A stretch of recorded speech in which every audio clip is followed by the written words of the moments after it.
Hey,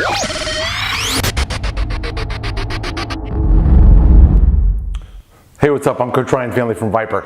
Today I want to talk about your nutrition plan and one aspect that a lot of people don't really consider with nutrition. First of all, do you do the same workout year-round if you're trying to progress towards a goal? Probably not, right? You probably mix it up, you break it down into phases, you periodize your training. So why would you do the same thing year-round with nutrition?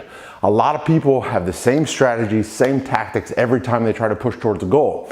Guess what? The body is a highly adaptable organism and it will adapt to whatever you do after a given period of time. That's why it's nice to change the variables from time to time as you're pushing towards your goals to help you adjust and to help you break through plateaus. Okay, so I'm going to talk a little bit today about some of the variables you can tweak on your way with the nutrition program.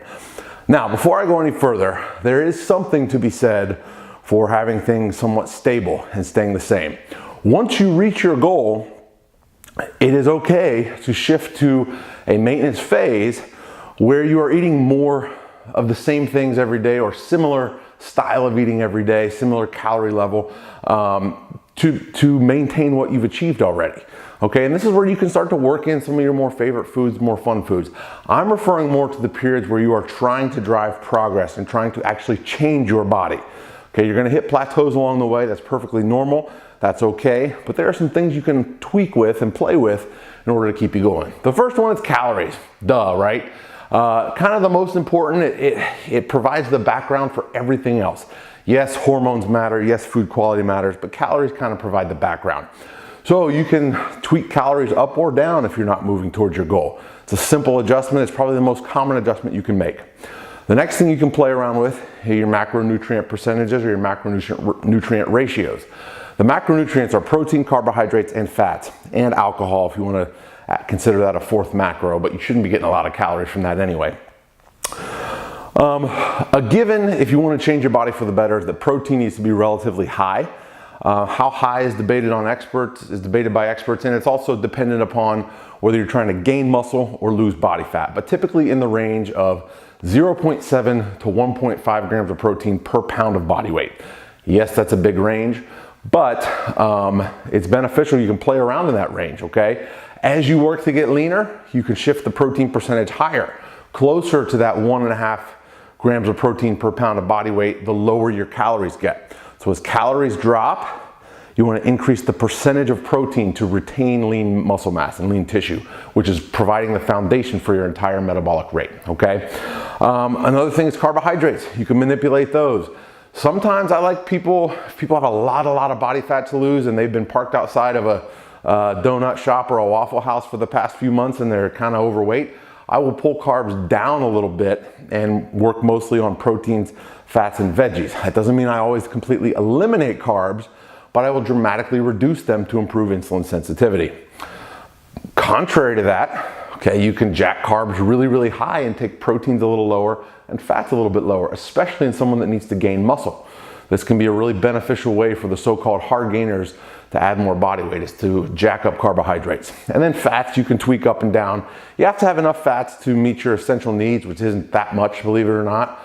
A lot of people thrive really well on a low-fat diet, especially anaerobic athletes that do a lot of carbohydrate-fueled workouts. So things like a 400-meter sprinter or a weightlifter bodybuilder do really well with higher carbohydrates and a little bit lower in the fats. Another thing you can tweak is your meal frequency. How often do you eat? 4 times a day, 6 times a day, okay? That is another stimulus. Every time you eat, you stimulate your metabolism, which is going to require digestion. It's going to stimulate different metabolic pathways. And so by adjusting how often you eat, you can create a new stimulus to the body. Along with frequency are eating windows, or when you eat during the day.